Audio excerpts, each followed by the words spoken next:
أسعار العملات اليوم السبت 17 ديسمبر 2022.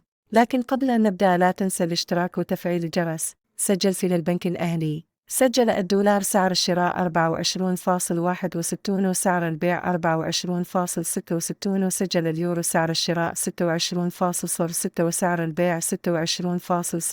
وسجل الجنيه الاسترليني سعر الشراء 29.93 وسعر البيع 30.65. وسجل الريال السعودي سعر الشراء 6.54 وسعر البيع 6.56. وسجل الدرهم الإماراتي سعر الشراء 6.70 وسعر البيع 6.71. وسجلت أسعار العملات في بنك مصر. سجل الدولار سعر الشراء 24.61 وسعر البيع 24.66.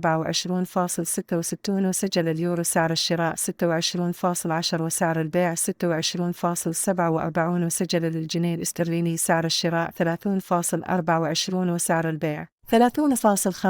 وسجل الريال السعودي سعر الشراء 6.54 وسعر البيع 6.56. وسجل الدرهم الإماراتي سعر الشراء 6.70 وسعر البيع 6.71.